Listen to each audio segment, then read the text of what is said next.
Hola, ¿qué tal amigos de Rumbo MX, Análisis con Rumbo? Bienvenidos a este programa que como cada semana hacemos con mucho gusto para todos ustedes.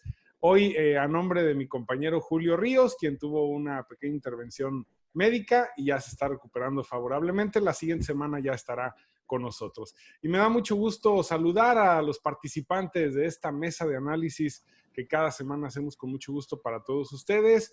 Agradezco la participación de Trini Rodríguez. Trini, bienvenida, ¿cómo estás? Muchísimas gracias, Edgar, a todos. Pues muchísimas gracias. Bien, muy bien.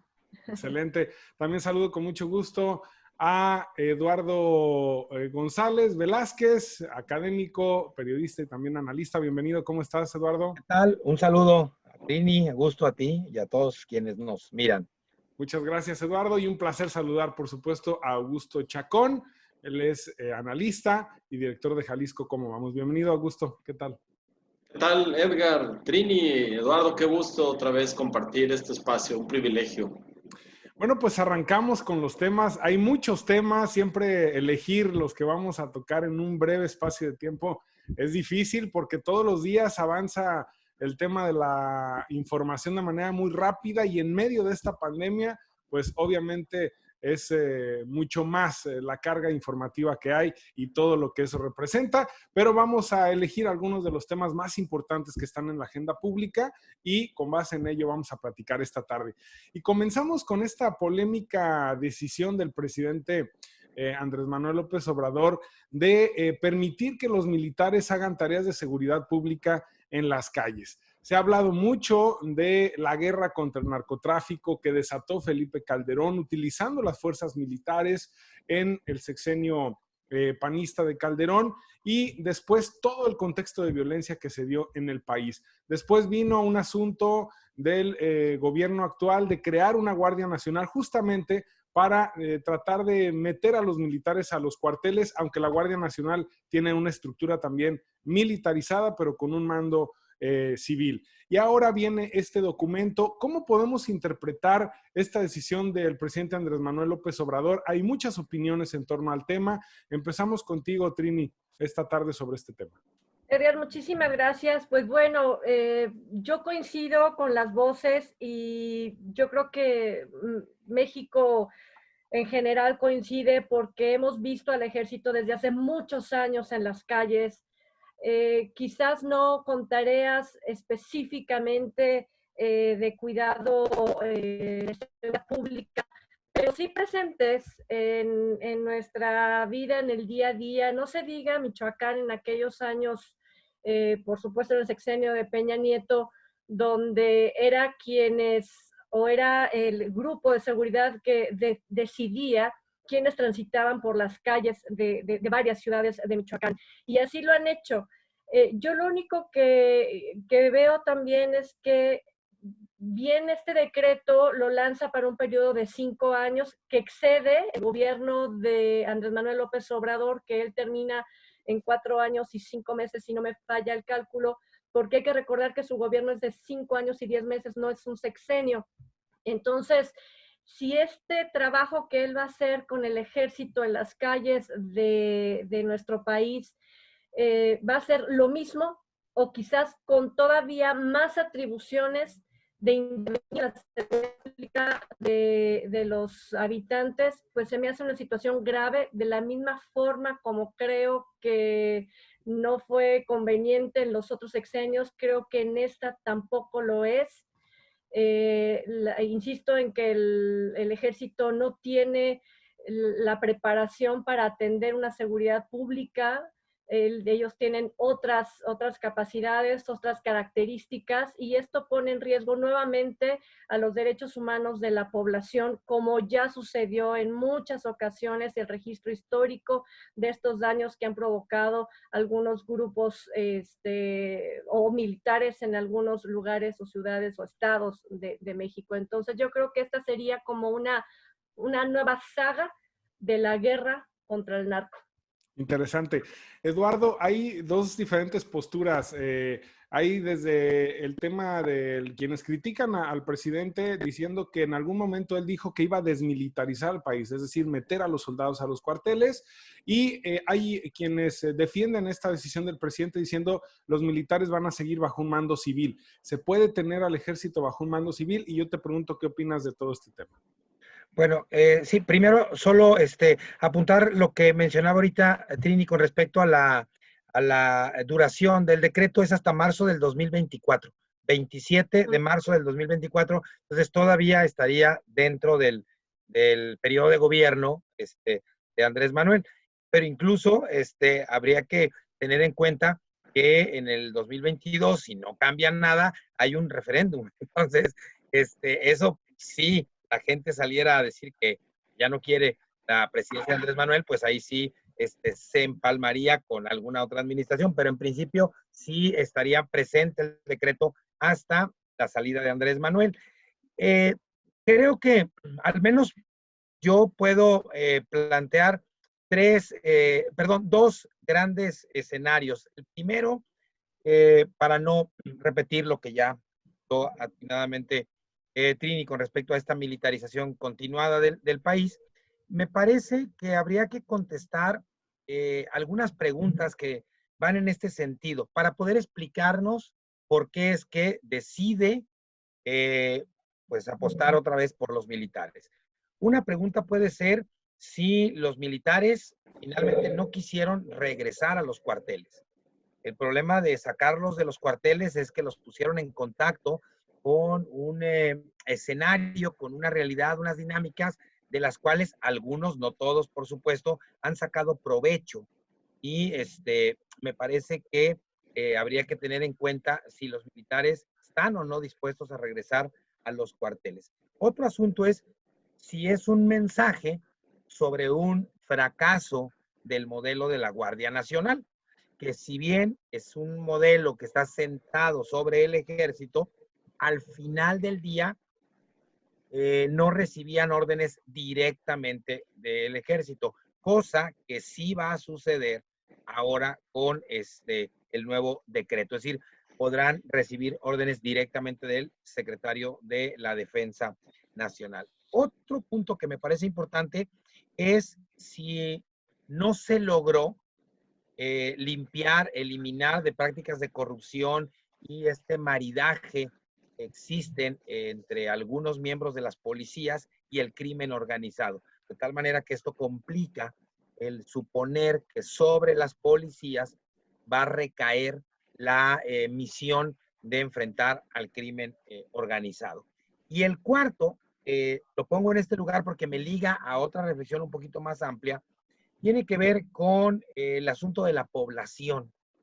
A mí me parece que los militares en las banquetas, en las calles, en labores de seguridad, siguen siendo mal vistos por el Círculo Rojo. Creo que sí hay una parte muy amplia de la sociedad que, sin negar algunos o muchos abusos que han cometido los militares en el combate al narcotráfico y a las redes de crimen en general, hay una buena parte de la ciudadanía que me parece que sí está de acuerdo en que los militares regresen. Y en ese sentido lo veremos seguramente más adelante en algunas encuestas que se levanten, en donde me parece que la población, así como cuando Andrés Manuel decidió la Guardia Nacional por presiones de Estados Unidos, los migrantes, y la población le puso una palomita, el Círculo Rojo no, yo creo que en este punto va a parecer algo similar, la población palomeándolo. Y el último, que es una especie como de pequeña salida, pues no deja de llamar la atención el extravío que mantenemos o que mantiene la clase política en México. Por un lado, Andrés Manuel hoy regresando a los militares cuando dijo que no había que escudarse en los militares para solventar las incapacidades civiles. Y hoy los panistas en el Senado diciendo cómo es posible que quieran traer a los militares cuando los panistas los llevaron en el 2007. Es un extravío absoluto de la clase política en México. Muy bien. Y bueno, Augusto, hay un contexto de violencia muy importante. Ahí están los números, ahí están los datos. Parece que cada año se rompen los récords y no parece, es un hecho que cada año estamos rompiendo récords en cuanto a violencia. Cada mes estamos registrando mayores índices delictivos. Por una parte, la Guardia Nacional muy concentrada en detener el tema migratorio, antes obviamente de que llegara el tema de la pandemia. ¿Cómo ves este asunto del uso de los militares para tareas de seguridad pública? Que parece que ya no es un asunto de Calderón, ahora también es un asunto del sexenio de López Obrador. Bueno, a mí me parece, para resumirlo en una frase, una claudicación de la claudicación. El nacimiento de la Guardia Nacional fue claudicar a la formación de capacidades en las policías locales, fue renunciar a que las policías del Estado, de los estados, a que las policías municipales hicieran su trabajo, proveerlos de los elementos, depurarlos, los exámenes de control de confianza, darles salario suficiente, capacitación, equipo, y se va el presidente de la República por una ruta fácil, aparentemente fácil, la creación de la Guardia Nacional, que hubo, como bien decía Eduardo, un gran debate en una porción del Círculo Rojo, pidiendo que fuera civil, que no fueran los militares, porque una de las promesas que convenció, si quieren, al grupo del Círculo Rojo fue volver a los militares a los cuarteles. En ese momento, el presidente claudica a su promesa y claudica a fortalecer los municipios, a los municipios y a los estados, con lo que deja muy poca fuerza, porque no hay suficiente Guardia Nacional para cubrir las necesidades. Y ahora, antes de que la Guardia Nacional cumpla un año en funciones, claudica también a la Guardia Nacional, reconoce la incompetencia de la Guardia Nacional y invita al Ejército de manera formal, cosa que los sucesivos secretarios de la Defensa habían pedido, un marco legal en cual desenvolver sus actividades. Así que me parece que es una manifestación de esas claudicaciones y de el nivel de violencia que estamos experimentando y que no tiene control. Me parece que será menos controlable en la medida en que todo dependa de un solo grupo de fuerza. Mientras no trabajemos con las policías locales, esto va a continuar siendo más o menos lo mismo. La ventaja, si alguna hubiera, es que ahora los gobernadores y los presidentes municipales ya se dieron cuenta que la fórmula no sirve, que ellos tendrán que hacerse cargo de la porción de seguridad pública que está a su alcance, si quieren hacerlo, porque el acuerdo que se publicó el lunes 11 de mayo tiene algunas peculiaridades. Por ejemplo, que aquella instancia que solicite el apoyo del ejército deberá correr con los gastos. Es decir, sí el ejército y la marina en labores de seguridad pública, pero tiene un costo. Le atribuyen el acuerdo le atribuye algunas obligaciones y algunas atribuciones a partir del artículo 9 de la Ley de la Guardia Nacional, las que tienen que ver con ser policía de primer contacto, lo que tendría que ver, los derechos humanos, el resguardo de las evidencias, etcétera, etcétera, pero, por ejemplo, se brinca la obligación de la Guardia Nacional de alimentar el Sistema Nacional de Seguridad Pública con información. Es decir, el ejército ni la marina tendrán esa obligación. Queda un poco ambigua la dependencia, dice que en términos de dependencia estarán al órgano interno de control de la dependencia correspondiente. Ya no sabemos si la correspondiente que solicita el apoyo, si la correspondiente de su referencia nominal. Es decir, es un acuerdo que surge al calor de la crisis de seguridad pública que estamos viviendo, porque como decías, Edgar, cada mes rompemos el récord anterior y vamos rompiendo el récord anterior con el acicate que ahora tiene el crimen organizado de esta crisis sanitaria que se vuelve económica, y ellos, dueños de algunos territorios, y ellos, dueños del circulante del país, de una parte del circulante, se vuelven así dueños de algunas vidas, sin que perdamos de vista que el cierre a piedra y lodo de la frontera con Estados Unidos está haciendo que el negocio del crimen organizado no sea tan boyante y entonces volteen al territorio nacional a seguir a compensar los ingresos que ahora no tienen. En suma, yo sostengo que la militarización no es el camino, que es exponer a las Fuerzas Armadas a algo para lo que no están preparadas, ya lo decía Trini, la seguridad pública no tiene que ver con aquella formación que tienen los militares. Recordemos que desde el debate de la Guardia Nacional, el presidente solo le atribuyó una virtud por sobre las demás instancias de seguridad, que es el orden. Él dijo, ellos, los marinos y los soldados son muy ordenados. Bueno, pues eso no ha servido de nada porque no han logrado contener absolutamente nada. Y me atrevería a más, están perdidos en lo que tendría que estar haciendo justamente como parte de las instituciones en esta crisis.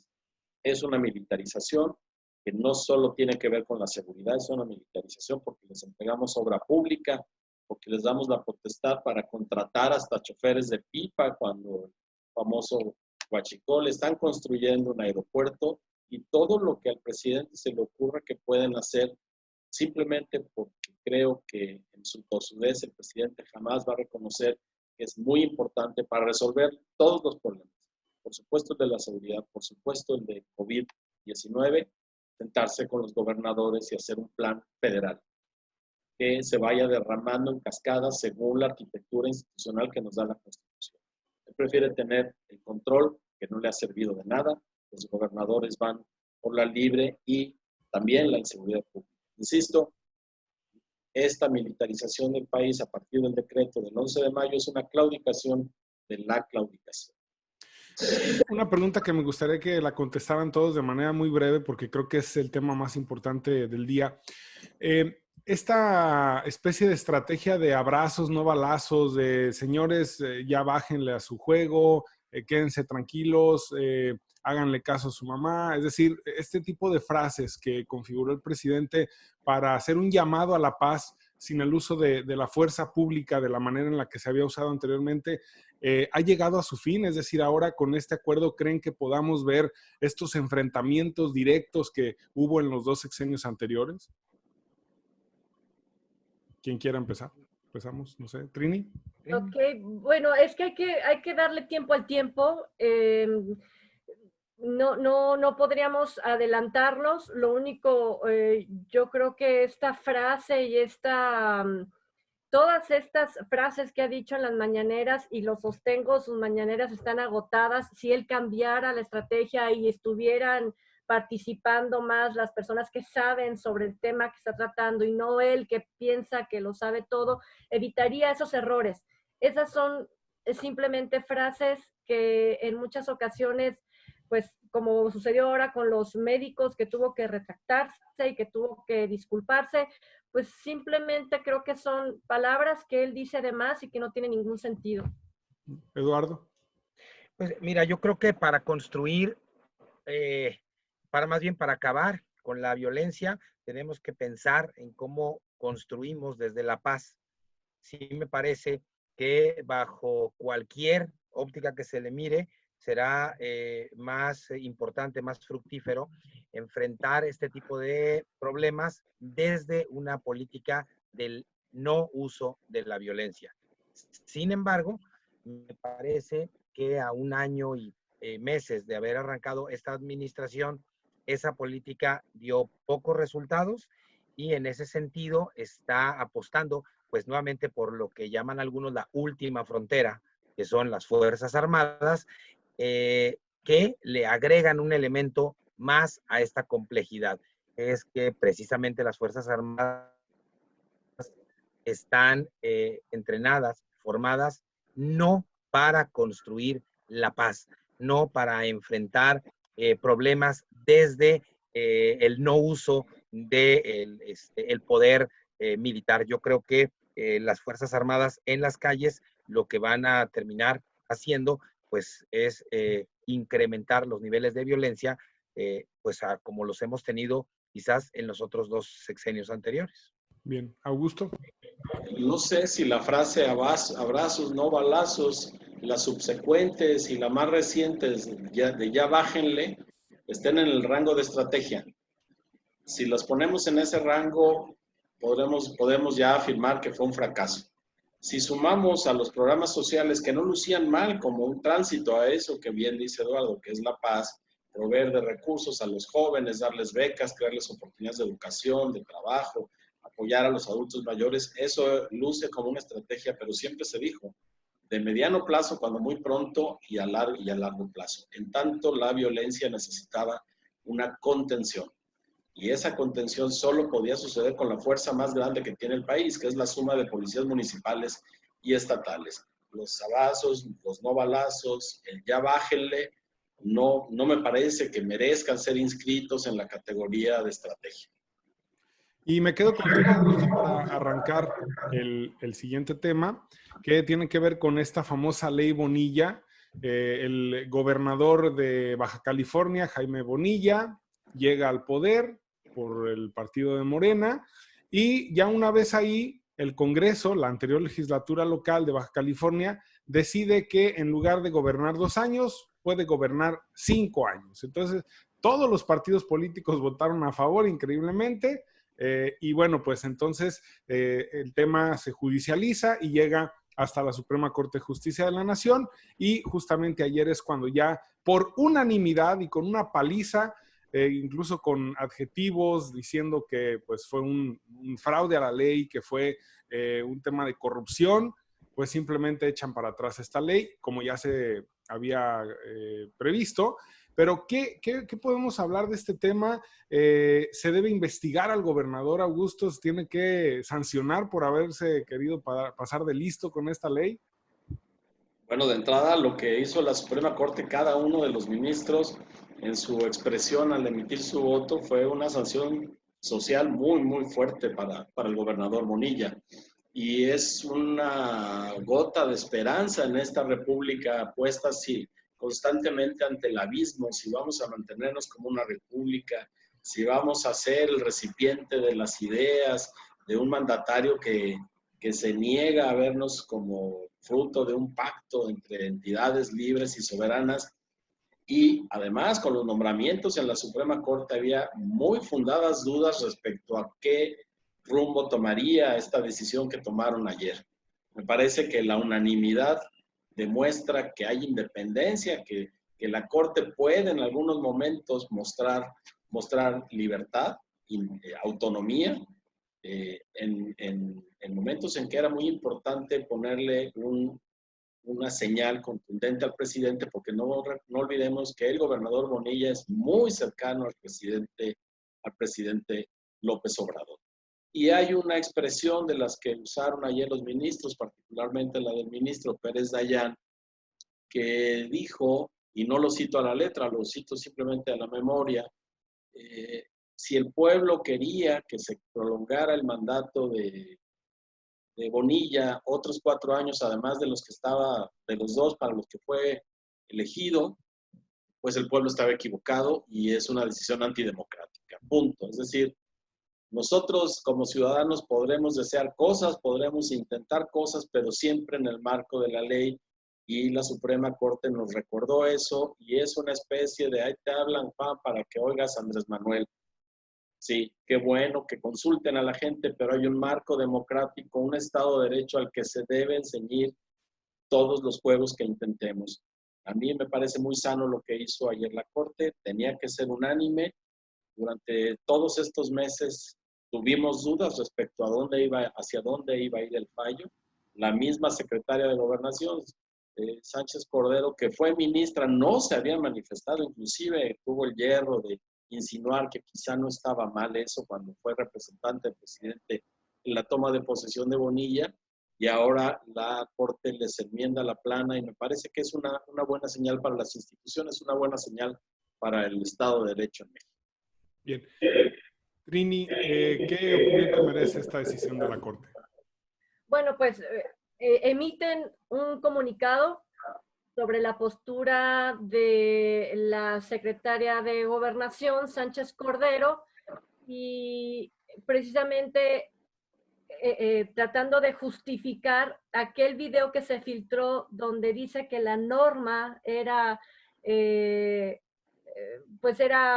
justa, y que con eso no iba a haber ya quien se pudiera oponer, porque todo el mundo le había aplaudido precisamente en esa toma de posesión, que todo, hasta los partidos opuestos a su gobierno, al gobierno de Bonilla, le habían aplaudido, así que todo estaba funcionando perfecto, y que en lugar de 2 años iba a estar 5 años. Y sin embargo emiten un comunicado precisamente donde dicen que no, que ella nunca había planteado tal situación, que ella como gobierno federal tenía que mantenerse al margen y que sería la Suprema Corte la que iba a decidir, que lo que decidieron precisamente fue apegado a derecho. Entonces, hay un discurso que lamentablemente después de ese video en la toma de posesión, pues nos queda muy claro que había un plan mucho más allá de la Constitución, o sea, que en algún momento puedes llegar a justificar cambiar la Constitución, cambiar la ley de un estado para poderte quedar sentado en la silla de una administración pública, y que muchos lo vimos reflejado en un intento de lo que pudiera ser a futuro con el gobierno de Andrés Manuel López Obrador. Entonces, creo que aquí la persona que salió perdiendo también específicamente es Sánchez Cordero, y salimos ganando quizás los que, o el ciudadano en general, que sabemos que lo primero que tenemos o se tiene que respetar en nuestra Constitución es este principio de no reelección, y que con la ley Bonilla se pudo haber visto en riesgo. Que ese era uno de los temas, Eduardo, que cuando se hablaba, bueno, cuando ocurrió la ley Bonilla, los opositores al actual gobierno decían que era, si en caso de que se mantuviera esta ley, era un precedente para que López Obrador se perpetuara en el poder como Hugo Chávez, ¿no? Era prácticamente el coro que había. ¿Cómo ves el tema y cómo le cae este asunto a la cuarta transformación, al gobierno de López Obrador y a la sociedad mexicana? Pues yo creo que yo haría la misma lectura de este extravío que les mencionaba hace un momento por varias razones. La primera, con lo que tú mencionabas ahorita de decir, bueno, pensaban los opositores que esto le podría venir como anillo al dedo, diría el clásico, lo de Bonilla. Yo creo que no, yo creo que al día de hoy yo sigo pensando que este asunto de la supuesta o posible reelección de Andrés Manuel es un sueño guajiro de incluso los que no quieren que se quede. Yo creo que eso no hay elementos políticos en el país como para que se presente, por un lado. Por otro, me parece que con el fallo de la Corte, lo que venimos a mirar es un manotazo a estas prácticas de algunos gobernadores que se comenzaron a establecerse en el sexenio de Zedillo, cuando incluso se comenzaba a hablar del término de que eran unas especies de virreyes en las regiones del país, y que cada gobernador, cada gobernadora, pues hacía y deshacía en su estado sin que el poder de la federación pudiese hacer algo. Pasaron los sexenios, Zedillo, Fox, Calderón, etcétera, y parecía que el poder de los gobernadores iba aumentando, que no había pues nadie que les pudiera poner un alto en términos legales, por supuesto, no tanto en términos políticos. Por lo tanto, me parece que esta decisión de la Corte abona al fortalecimiento de la democracia, no solamente en Baja California, sino en el país en general. Y por último, creo que, pues en todo caso, esta decisión, si atendemos a las declaraciones de Andrés Manuel sobre los intentos de Bonilla por mantenerse, no hubo prácticamente una declaración a favor de lo que estaba haciendo Bonilla. O sea, en ese sentido, si la Corte lo echa para atrás, me parece que lejos de ser un acicate contra el gobierno de la 4T, pues en todo caso podría decir Andrés Manuel, sin la ayuda de la Corte, como fue con el caso de Sánchez Cordero, pues yo nunca estuve de acuerdo, ¿sí? Y entonces pues ahí respeto a la Corte y me parece que hizo lo que tenía que hacer. Y yo creo que es un asunto que va más encaminado a tratar de poner algunos diques en el accionar de los gobernadores que una cuestión que tenga que ver necesariamente con el accionar del gobierno federal. Porque además legalmente, pues ni siquiera metió las manos, es decir, fue un asunto de otro poder con el gobierno del estado de Baja California. Bien, y si les parece, pasamos al siguiente tema, la infodemia, este concepto acuñado para cuando hay una pandemia o una epidemia, pero también a la par hay una gran cantidad de información o desinformación, noticias falsas, aprovechándose mucho el tema político también con mucho ruido, no solamente en México, en Estados Unidos, en cualquier parte del mundo sucede.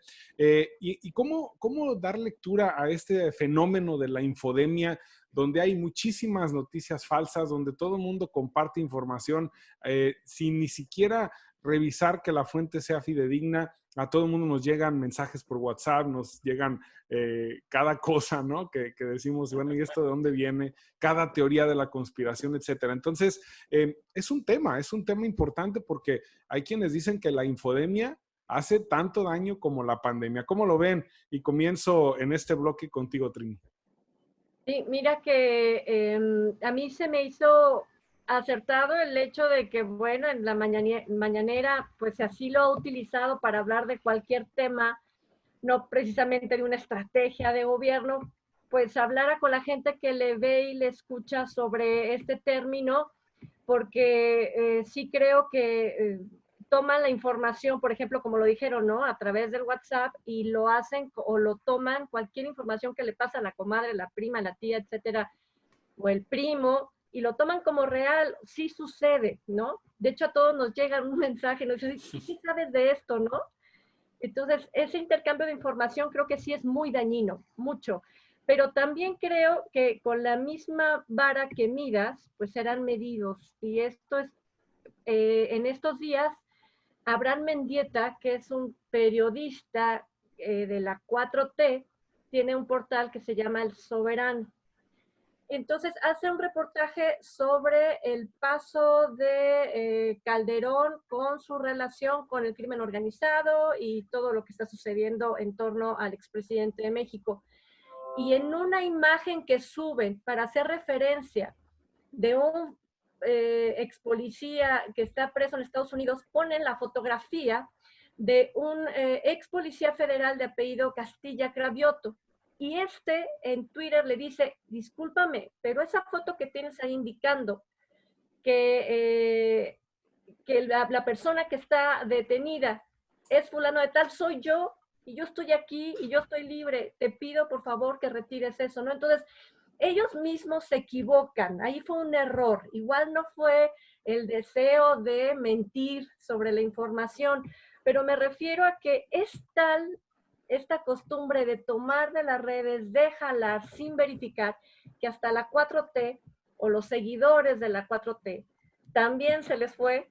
Y ese solamente es un ejemplo, ¿no? De que a todos les puede pasar, pero que quien está llamando la atención, pues debería en todo caso ser mucho más cuidadoso de las publicaciones. Así que otra parte, por ejemplo, cuando dedica su discurso específicamente a Twitter, creo que Twitter lo ha hecho en la medida de lo posible, pues entregar las cuentas claras de cuáles son sus ingresos por publicidad y que tenemos que recordar que hay empresas externas a Twitter que utilizan estas plataformas para bombardear de información, para crear algoritmos que de manera programada comiencen a emitir cierto tipo de mensajes en determinado tiempo. Y ese comportamiento no tiene que ver con Twitter.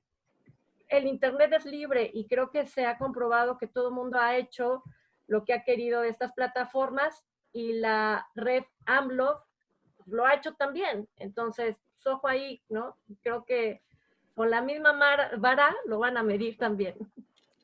Muy bien. Augusto, estamos en una situación muy interesante porque esto de las fake news no es nuevo, es decir, ya tiene mucho tiempo, pero en medio de una pandemia donde todo el mundo, o la gran mayoría de las personas están en su casa y están recibiendo muchísima información, también se libra otra batalla, que es la batalla por la verdad. Una batalla donde la misma autoridad, el mismo gobierno puede perder y le puede suceder a Donald Trump, le puede suceder a López Obrador, en contextos diferentes, pero que les puede afectar muchísimo en su popularidad o en su gobierno. ¿Cómo analizar el tema de la infodemia, Augusto? Bueno, de entrada podemos decir que no es deseable. Este circular de datos y de información eh, sin filtro no es deseable, pero no sé si sea evitable. Eh, Creo que tendríamos que apelar mucho más al buen criterio de quien recibe eso, por supuesto de quien los está enviando, pero se vuelve muy complejo. Creo que el problema en todo caso está en otra parte, particularmente referidos a la pandemia. En México hemos tenido discursos de distintas autoridades y cosas que se dicen que no son necesariamente reales o que no están sustentadas. No hay una unidad. La gente no puede decir, mira, es que el presidente dijo esto, el gobernador de allá, el gobernador de acá, y hay una estrategia conjunta y las fuentes de información oficiales ya se ganaron la confianza. Cuando consciente o inconscientemente los ciudadanos pescamos una contradicción en los gobernantes, pues buscamos aquel discurso que le viene bien a nuestro sentido común, le viene bien a nuestro conocimiento y a la idea que tenemos formada de las cosas. Y es así como aquello tiene ventajas.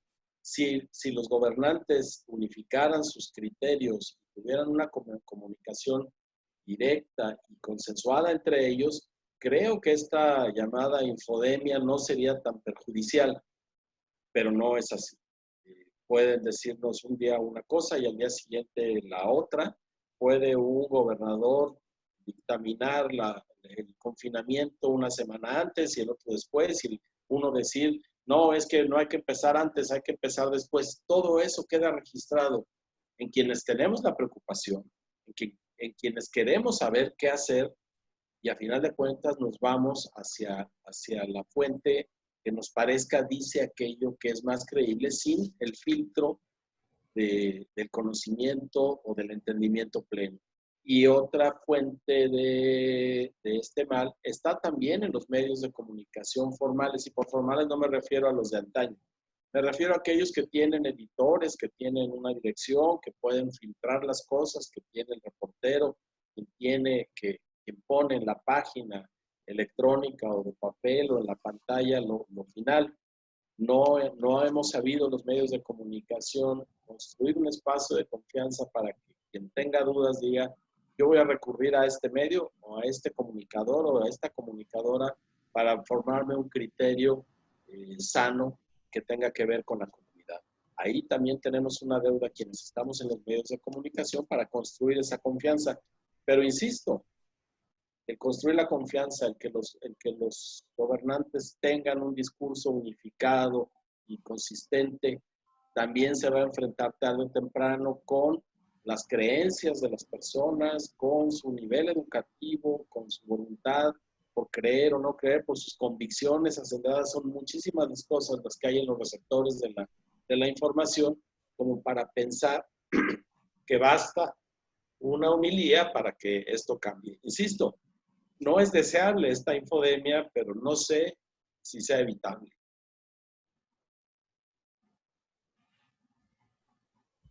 Eduardo, hay varios temas aquí interesantes, porque desde que López Dóriga mató a José Curi, ¿no? Y que nunca se murió el señor, al final de cuentas, y Raimundo Rivapalacio, hasta el tema de marcar una agenda paralela a lo que realmente está sucediendo. Y no hablo exclusivamente del gobierno, hablo de todos, porque las tentaciones existen de marcar información, de poner en las redes y en la agenda pública lo que cada quien quiera, aprovechando que el río está revuelto. Sí, yo creo que este asunto de la infodemia en México, y no sé qué tanto ocurre en otros países, pero por lo menos aquí encuentra tierra fértil por las pugnas políticas que hay y por el interés que tienen diferentes grupos por marcar estas líneas, estas tendencias, estas visiones del país, pero también por la urgencia económica, urgencia de salud, urgencia de salario que tiene la mayoría de la población. De tal manera, esto resulta pues un problema serio frente a esta carga de información, porque no hay ni siquiera tiempo de sentarse a analizar lo que está llegando por el WhatsApp o por el Twitter o el Facebook o en los periódicos mismos. Es decir, la población en México está más preocupada y ocupada por conseguir el sustento que por estar comparando información de una fuente o de otra.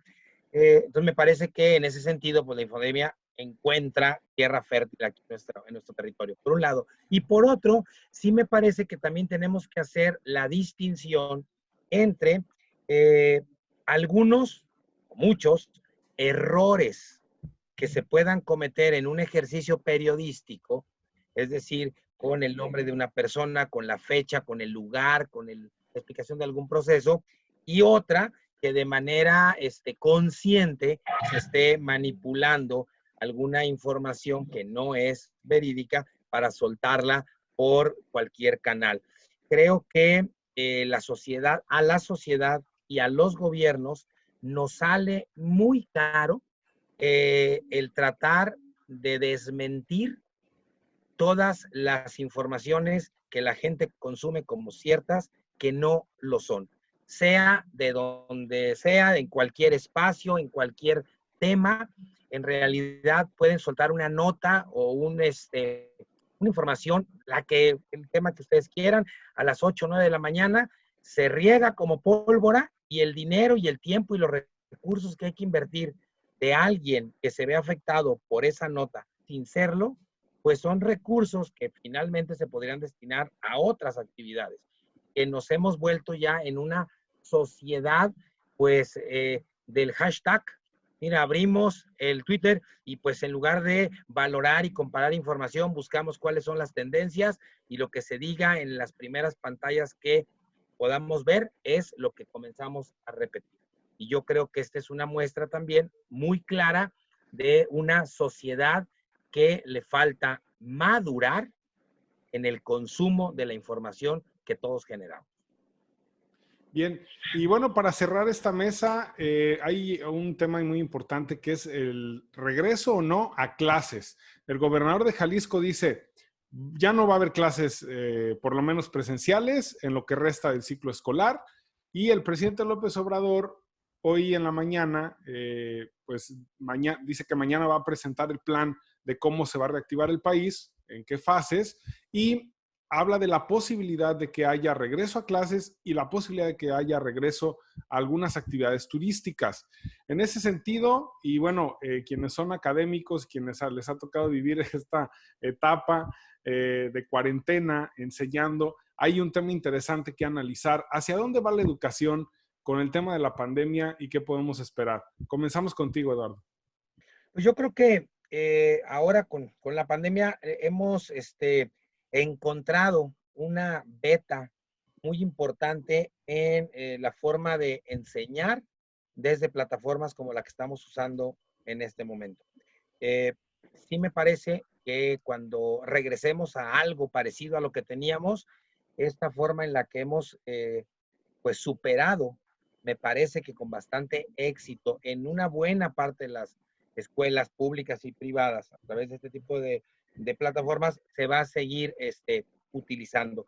Yo tengo la impresión de que este tipo de ejercicios han llegado para quedarse. No es que que sean nuevos, que no los hubiésemos conocido, incluso usado con anterioridad, pero yo creo que a partir de esto que hemos vivido durante ya 50 días por lo menos, pues me parece claro que incluso los alumnos, no solo las maestras y los maestros, las alumnas, etcétera, pues hemos ido adaptándonos de muy buena manera a esta forma de enseñar.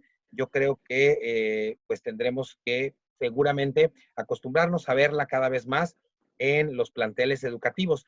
Pero esto también es un llamado para esos planteles educativos públicos y privados que no cuentan con la infraestructura necesaria para enseñar a través de esas plataformas.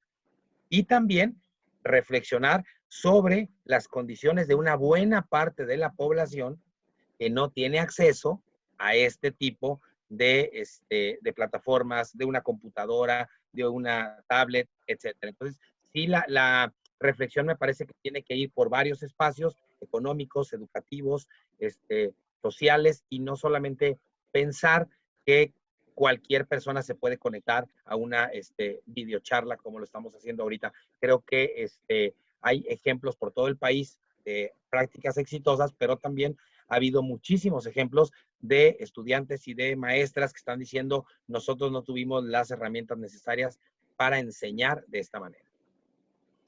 Interesante. Trini, ¿crees que hay en este anuncio que hace el gobernador también la intención de que haya un nuevo round con el presidente? Porque es muy interesante que el gobernador empieza el anuncio y dice, considero que va a ser muy difícil. Es más, ya denlo por hecho, ¿no? Así como diciendo, en ese momento cambia de opinión y dice, ya denlo por hecho que no vamos a regresar a clases, como diciendo, yo me las arreglaré con el presidente, pero en Jalisco ya no va a haber clases.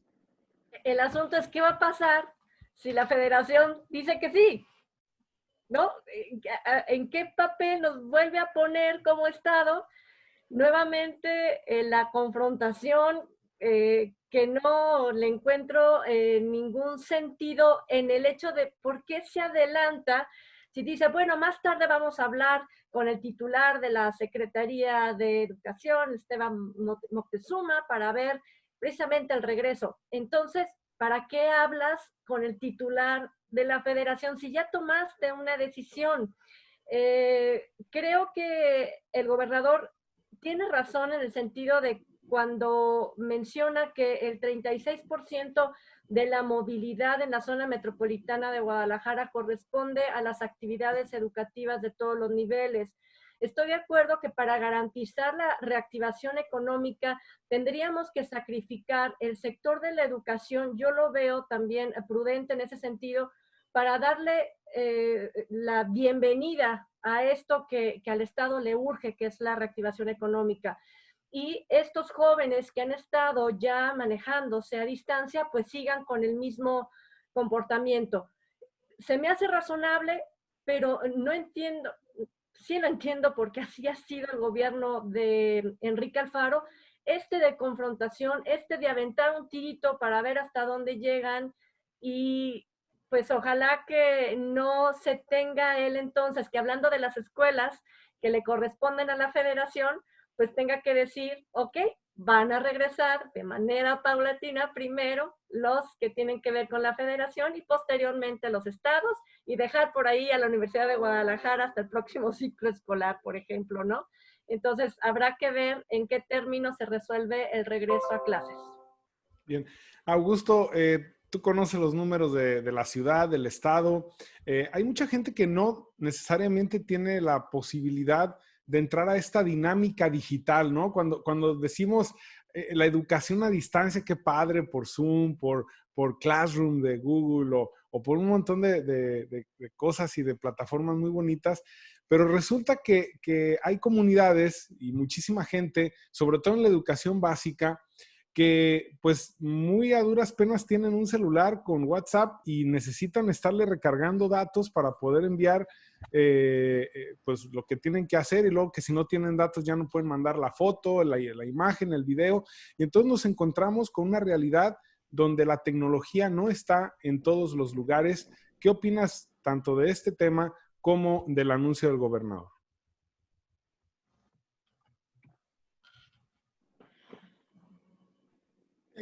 Bueno, creo que el tema de la educación nos pinta muy bien la complejidad de la toma de decisiones en este momento. De entrada, el gobierno de Jalisco dice, ya lo citaba Trini, apoyado por la Universidad de Guadalajara, 36% de la movilidad en la ciudad, cuando menos en la ciudad, se lo debemos achacar al rubro educativo, cosa que cualquiera puede constatar. Cuando hay vacaciones, el tránsito en la ciudad es mucho más dulce que cuando no hay. Eso implica sana distancia, que no vuelvan a clases, implica una sana distancia que puede ser salvadora, porque al mismo tiempo este rubro educativo provee apenas 8% de los empleos en el Estado. Y digo apenas es mucho, 8%. Y buena parte de esos empleos son de profesores y profesoras que no van a sufrir por el ingreso porque son del sistema público. Sin embargo, esta decisión sí afecta sobre todo a las escuelas privadas pequeñas que van a tener que llegar a acuerdos con los padres de familia porque no les van a pagar completa la colegiatura. Así que también hay una afectación económica. Y por otro lado, las mamás y papás que no podrán llevar a sus hijos a la escuela, pues no recibirán de la misma manera la apertura económica o la reactivación económica, pues tendrán el asunto de cuidar a sus hijos en casa, porque tampoco los abuelos o los mayores pueden participar de esto por su misma salud. Es decir, es un mundo complejísimo para tomar decisiones. De entrada, en todas las decisiones que se tomen, habrá que considerar el aspecto sanitario. Después, el aspecto económico. Y como decía Trini, el sector educativo es uno de los que parece puede hacer un sacrificio con menos esfuerzo para facilitar que otros sectores puedan volver a trabajar y reactivar la economía. Recordemos que la economía informal en este estado, en el país, es la mitad de la economía. Es decir, todo lo que medimos tiene que ver con la economía formal, pero la economía informal requiere de la derrama que surge de la economía formal para reactivarse. Y esas personas de la economía formal están en el día a día, tienen que salir a la calle. Así que hay que calibrar muy bien qué sectores se quedan en casa, qué sectores pueden resolver sus negocios sin abrir al público, con cuál intensidad y cuáles otros sí ya no pueden resistir un mes más. Lo decía Coneval en su publicación de ayer o de hoy temprano, de entrada 10 millones de personas van camino a la pobreza, si no es que ya están, nada más en el proceso que ha durado la pandemia. Imaginemos si esto se prolonga un mes más. Si Guadalajara tiene esa movilidad por la educación, imaginemos la Ciudad de México. Luce difícil que vuelva a la Ciudad de México el 1 de junio, o el resto del país, o el sistema federalizado, que es apenas una parte. Porque por el otro lado, del lado jurídico, en este momento la autoridad sanitaria en Jalisco es el gobernador y tiene preeminencia en las decisiones, inclusive por sobre el secretario de Educación, que podrá decir que el sistema federalizado regresa a clases, pero sería un volado muy, muy arriesgado para la gente, pero sobre todo para su propio futuro político de Estado Moctezuma. Me parece que lo más prudente será contener las clases. Ahora, en cuanto al acceso a la tecnología, pues sí, estamos muy limitados. Cuando empezaba esto, el secretario federal, Estado Moctezuma, dijo, tenemos a 11 millones de niños ya participando en plataformas de educación y haciéndolo a distancia, y los profesores están muy contentos. Y lo primero que provoca es una duda, es si de veras 11 millones, un 25% de los educandos, niñas y niños ya están metidos en eso, no parece real, no parecía realista. Pero solemos pensar que solo Internet es el camino para la educación a distancia. No. Aquí el secretario de Educación, Juan Carlos Flores, daba cuenta de cómo papás llevan tareas a otras casas de parte de los maestros y más o menos están organizando. Por último, pensar que la educación solo sucede en el tiempo escolar y solo sucede en los planteles escolares me parece muy limitado. Esta es la oportunidad para que la sociedad se vuelva educadora, nuestros niños y nuestras niñas, nuestros jóvenes están viviendo un momento histórico y no para México, para el planeta, que habrá que convertir en una oportunidad de aprendizaje, ponerse al día en los programas de estudio, que al final de cuentas de eso se trata, cumplir un programa de estudio. Todavía no estamos midiendo el aprendizaje como debiéramos, ya habrá tiempo de ponerse al corriente. Por tanto, creo que el aprendizaje de solidaridad, de sacrificarse unos por otros, de voltear a ver las necesidades de los demás, es muy importante para el país y habrá que hacerlo. De entrada, podemos también festejar que un gobierno nos dice, voy a tomar esta decisión por estas razones, por la cantidad de movilidad, por la cantidad de empleos y para favorecer a estos sectores. Creo que ahí hay un buen aprendizaje y no descarto que, por supuesto, hay un juego político que no vamos a impedir y que sucede en todo el mundo. Ojalá ese juego político siempre sea en función de ver por los intereses de los más y de las más. Y esto lo sabremos en función de los resultados que tenga la pandemia. Por lo pronto, en Jalisco no vamos mal. Bien. Y bueno, pues ya para cerrar, ya agotamos los temas, pero ¿cómo ven las condiciones para esta posible reapertura? Ya nada más como a manera de concluir. Hace una semana hablábamos del tema. ¿Cómo han visto después de una semana ya hay mejores condiciones para el lunes empezar a reabrir algo o no? Algunos estados en Nuevo León, San Pedro Garza dice que ya el lunes empiezan a abrir algunas cosas.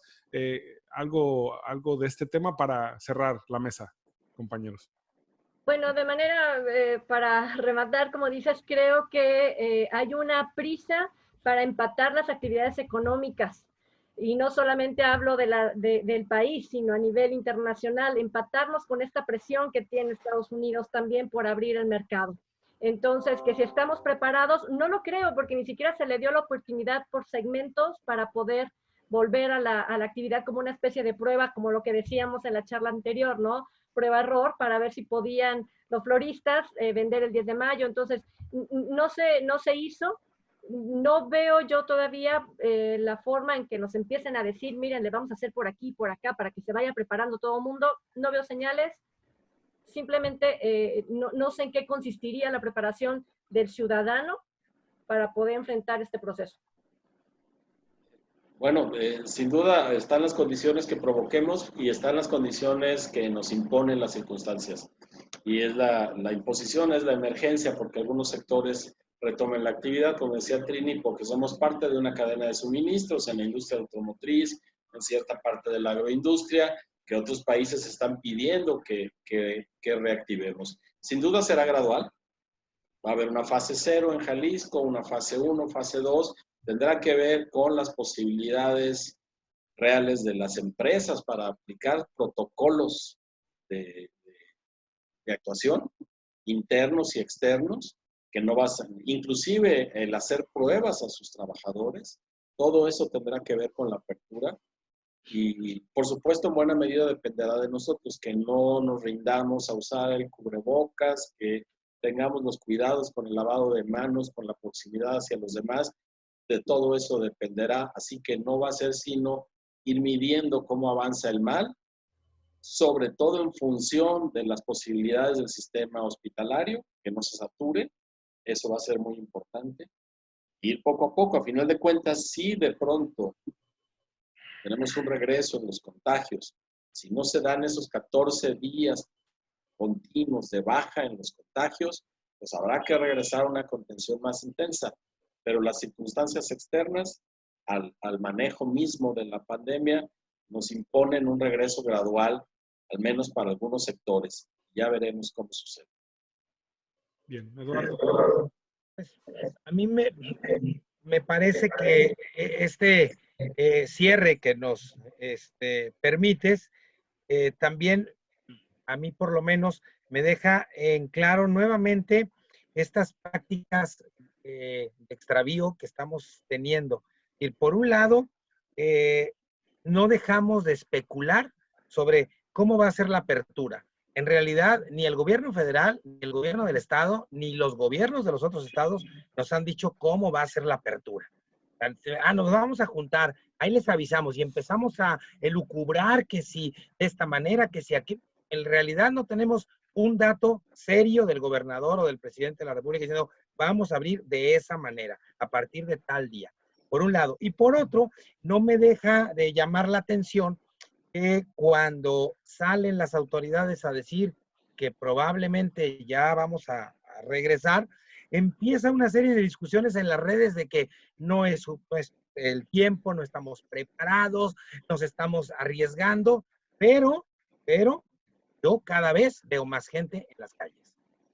La gente dice, no estamos preparados, no es el momento, se están adelantando, pero yo tengo por lo menos una semana que algunos días, no todos, pero en algunos días he salido y he visto más gente. También he recibido pues comentarios de amigos, de amigas mías que me dicen, oye, pues cada vez hay más gente y además cada vez aparece gente sin el cubreboca. También yo creo que este es un juego ahí de repente medio perverso, que en realidad decimos una cosa y como sociedad pues hacemos otra todos los días. Muy bien. Pues muchísimas gracias a los tres. Gracias, Augusto Chacón. No, gracias, Edgar, Trini, Eduardo, qué gusto estar con ustedes, qué gusto aprender de ustedes. Muchas gracias. Muchas gracias, Trini Rodríguez, por tu participación esta tarde. Edgar, Eduardo, Augusto, muchísimas gracias y por supuesto que le mandamos un saludo afectuoso a Julio Ríos.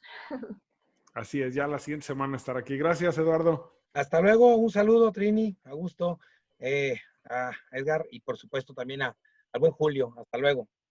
Así es, hasta luego y los esperamos el próximo martes con una mesa más de análisis con rumbo. Gracias, pásenla muy bien.